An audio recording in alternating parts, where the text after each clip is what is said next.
Le 20 avril dernier, Julien, on a changé son prénom, est tombé dans un guet-apens tendu via le site de rencontre Coco, qui a déjà fait parler de lui pour des faits similaires.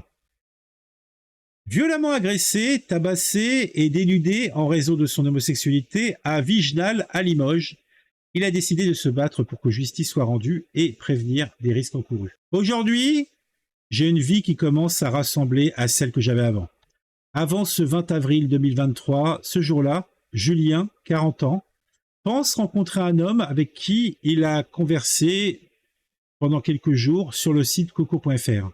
Ce site, je n'étais pas allé depuis une dizaine d'années, je ne suis pas dupe et pourtant méfiant, mais à croire pas assez. Rendez-vous est donné en fin d'après-midi près du restaurant scolaire du Viginal, boulevard des Lilas à Limoges. J'y allais dans l'idée de rencontrer quelqu'un, discuter, souvient-il. Les gens achetaient leurs clopes, se baladaient sur les lieux. Je ne me suis pas posé de questions. Il était 18h30. Son interlocuteur arrive, lui claque la bise d'entrée. On a commencé à marcher, il me disait ce que je voulais entendre, il m'a mis en confiance. J'ai lâché un peu prise, retrace Julien, mais ça a très vite tourné au vinaigre. Un traquenard à l'abri des regards. Son regard l'invite à aller discuter près d'un parc à l'abri des regards, et tout bascule. Les écoles étaient fermées et j'ai vite compris qu'il n'y avait pas de parc. J'arrive dans un recoin et là, j'ai tout de suite compris. Ça a duré 3 secondes. 3 secondes de trop. Son interlocuteur s'éclipse et 4 types cagoulés et gantés me sautent dessus. Ils m'ont enrubanné de bandes adhésives, m'ont mis un sac poubelle sur la tête, m'ont saucissonné, je m'étouffais. D'autres me donnaient des coups pour m'anéantir. Plus il crie, plus ses agresseurs le frappent. J'ai vite compris que je devais me taire et me laisser faire pour survivre. C'est là que commence le sale boulot, comme dit Julien. Assis contre un mur, attaché, il est roué de coups. Batte, poing, pied, cutter sous la gorge, tout y passe. Le quadragénaire donne ses codes de carte bleue, de portable, de compte bancaire, ses mots de passe. Ils regardaient mes photos de famille, m'ont dit que je ne les reverrais plus, ils fouillaient dans mon portable. Après des allers-retours au distributeur pour lui prendre son argent, l'enfer continue. Après, c'était la violence gratuite. Le plus hargneux des 4 m'a mis à poil, humilié, m'a passé la ceinture entre les fesses avant de me couper les cheveux au cutter. Quand il raconte ces scènes, Julien prend son temps, trifouille son stylo comme pour mieux peser ses mots, ému. Il avoue avoir pensé que cela n'allait jamais finir, jusqu'à ce qu'il me tue. Bref, bien que les yeux larmoyants, irrigués par le souvenir de ce calvaire, Julien poursuit courageusement. Après 1h30, ils m'ont attaché avant de prendre la fuite. J'ai gratté contre un mur pour me libérer. Fouillé dans la poubelle pour récupérer mes clés, et suis allé chez une amie. Vers 20h, il ira porter plainte avant de se rendre aux urgences, pas sain mais sauf. Dans cet acte crapuleux, prémédité et réfléchi, Julien se tire avec 4 côtes cassées, des contusions sur le du corps et des cicatrices psychologiques à vie. Est-ce qu'il s'estime chanceux? Oui, tranche-t-il, oui, parce que je suis en vie. S'il décide de raconter son histoire 2 mois après les faits, c'est pour une seule raison. J'ai décidé de faire face, pour que justice soit rendue, que mes agresseurs payent. Il ne faut pas se taire. Il ajoute, ce que je vis, je ne suis pas le seul à le vivre. J'aimerais faire passer ce message de prévention, que d'autres ne subissent plus ce traumatisme. Julien ne lâchera pas le combat. Je livre mon intimité pour faire avancer les choses, dénoncer ce mode opératoire précis, relié sur les réseaux sociaux, avec des profils malins qui s'adaptent à leur interlocuteur, annonce ce limogeau d'origine. Comme lui, une vingtaine de victimes pourraient subir des agressions du même type en Haute-Vienne, après un traquenard sur le site coco.fr. Julien, homosexuel, se demande si son agression revêt un caractère homophobe. Celle-ci, oui, répond une source policière. Le dossier de Julien a été clôturé et transmis à la justice. La procédure pour son agression a été jointe à d'autres affaires similaires, notamment l'agression d'un homme de 71 ans, homosexuel, également piégé via le site Coco. À Limoges, une information judiciaire avait été ouverte. Des interpellations étaient survenues en mai. un des auteurs présumés de l'agression de Julien avait été mis en examen et placé en détention provisoire après avoir été présenté devant un juge d'instruction de Limoges pour extorsion aggravée en réunion et à caractère homophobe. L'enquête avance. Julien aussi, à son rythme. Pendant quelques semaines, j'ai laissé les volets de chez moi fermés. Je me retournais dans la rue pour voir si je n'étais pas suivi. J'ai changé les serrures de ma maison, confie l'intéressé. Je continue d'aller sur d'autres sites de rencontres, plus sécurisés, avec moins d'appréhension. Je sais que le risque existe quand même, mais c'est surtout au moment de rencontrer des hommes que j'ai une montée de stress. Mais la vie continue. Avant de rentrer chez lui, il glisse une dernière phrase, appuyée. J'ai eu peur de mourir. Mais malgré tout, je n'ai pas peur. À la base, Coco est connu de la justice. C'est un site de chat et de rencontres amicales ou plus si affinité, coco.fr. Dessus, hélas, on connaît quelques dérives, mais bon, c'est pas le seul. Hébergé à Guernesey, dans les îles anglo-normandes, et propriété d'une société bulgare, le site coco.fr, qui renvoie désormais à CocoGG, se définit comme le premier site de chat gratuit en ligne et un réseau social pour retrouver ses amis. Pour s'inscrire, rien de plus simple, un pseudo, le sexe, un code postal et un âge sont demandés un simple message. Vous devez avoir au moins 18 ans pour entrer, c'est indiqué. Mais l'absence de contrôle et de modération permet de multiplier les dérives et de trop nombreux guet-apens. Le mode opératoire est souvent le même.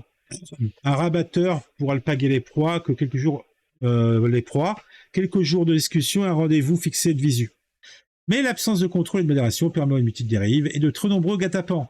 Le mode opératoire est souvent le même. Un rabatteur pour alpaguer les proies, quelques jours de discussion et un rendez-vous fixé de visu. En Haute-Vienne, une vingtaine de cas d'agression via ce site ont été recensés depuis fin 2022, même si, selon la police, il n'y a pas autant de plaintes. Ces traquenards sont-ils ciblés? Qui sont les rabatteurs et les victimes? Il n'y a pas de caractère homophobe systématiquement. De toute façon, je pense que c'est surtout crapuleux, quoi. Après, s'il y a une haine en plus des bonhommes, c'est un plus, hein. C'est d'abord, je pense, le côté crapuleux des choses qui motive les gens. Précise la source policière. Les rabatteurs sur ces sites sont parfois des jeunes femmes, parfois des hommes, et les victimes ne sont pas toutes homosexuelles. Ces agressions interpellent la police, mais également le parquet de Limoges.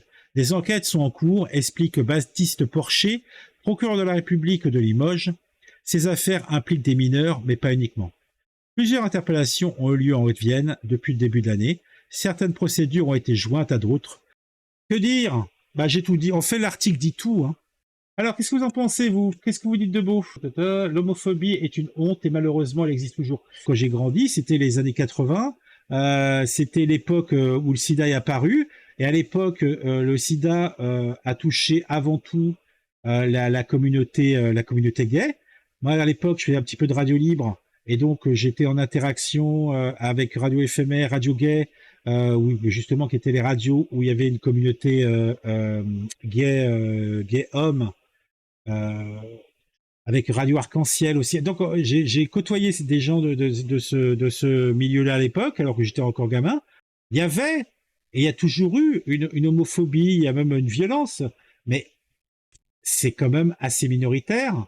Ça ressemble à un thread sur Twitter que j'ai lu, sauf que c'était sur Tinder le début. Mais oui, mais ça se met tête. C'est ce que je disais là en fin, c'est que ce type de truc, ça arrive sur n'importe quoi. Donc là, il tape sur ce site-là parce que bon, il est pas modéré. Mais qu'est-ce que tu veux modérer? Les gens, c'est un site de rencontre. Les gens, ils vont sur un site de ce type-là. Moi, j'en connais plein. Le plus connu à l'époque, c'était un truc de chat. Je me souviens plus de son nom. En fait, c'était un chat, c'était comme l'IRC. Tout à l'heure, quelqu'un parlait d'IRC. Des canaux de discussion. Et puis, moi, je me souviens, dans les années 90, on était sur l'IRC et compagnie. Et puis, on se rencontrait, on se donnait des rendez-vous, on se voyait éventuellement. Puis, ça parlait, on était 50, 100, et puis tu passais en chat privé, tu discutais. C'était encore pire. Et à l'époque aussi, il y avait des agressions. Et même des trucs beaucoup plus noirs. Des histoires comme ça, il y en avait tout le temps. Donc en fait, dire ouais, on va tout bloquer, machin, non. Il faut faire attention. C'est la même chose. Tu sors pas ta laisse de billets dans la rue. Tu te balades pas avec une montre Cartier dans une montre Cartier ou ton plus beau truc Chanel quand tu te balades dans une zone bizarre, un petit peu glauque. C'est des simples. D'ailleurs, le mec le disait lui-même. En fait, il s'est pas méfié et puis il s'est rendu compte d'un coup. Si tu bloques sur tout, tu ne fais plus rien. Tu restes enfermé chez toi. Tu ne vis plus. Tinder, c'était le maire de je ne sais plus où. Merci, Son of Berkeley, je ne savais pas qui c'était.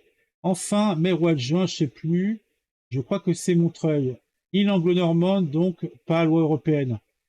Radio Gay était une radio homosexuelle, bien sûr. Radio Gay était En fait, Radio Gay, c'est devenu Radio Gay et après, c'était une radio gay. En fait, elle partageait sa fréquence avec Radio Arc-en-Ciel, qui était aussi une radio gay. Ils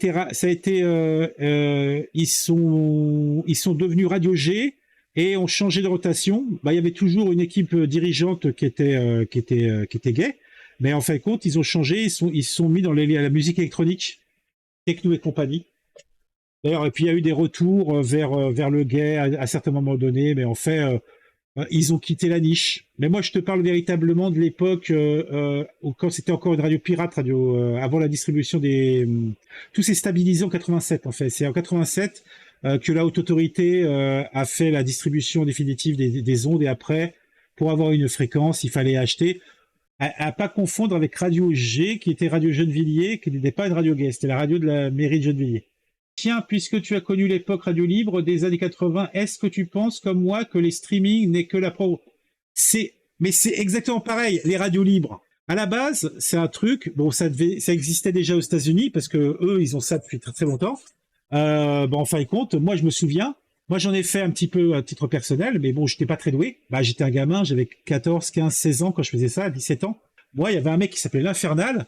C'était un tueur et c'était l'équivalent d'un Zioclo à l'époque. Et il faisait des émissions qui duraient 4-5 heures la nuit, toutes les nuits, hein, du lundi au vendredi ou du lundi au samedi. Et puis tu téléphonais, tu parlais avec lui, tu venais sur place, tu pouvais. C'est comme ça que j'ai fait mes premières armes à la radio. Et oui, donc ça existait évidemment. Mais de toute façon, rien n'a été inventé. Tout ce que tu vois, c'est des choses qui existaient déjà. Mais ça existe. Et après, même maintenant, quand tu vois ce qui a été le succès de D-Fool et machin, là, dans les années 90 ou début 2000, qui faisaient leur émission sur la sexualité, c'était la même chose, c'est une radio libre. Ils faisaient une fréquence libre, les mecs téléphonaient, parlaient de leur sexualité, posaient des questions. Ce que fait Airquake, vous connaissez Airquake?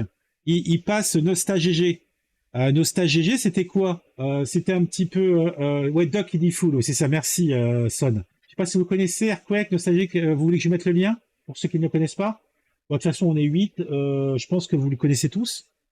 J'avais fait une vidéo sur son truc, et donc en fait, il a sa chaîne Airquake et il a la chaîne Nostal-GG où il repasse des épisodes. C'était sur Fun Radio, je crois, à l'époque. Mais c'était le même système, ça parlait de tout et de rien, des sujets, le mec parlait de ce qu'il veut.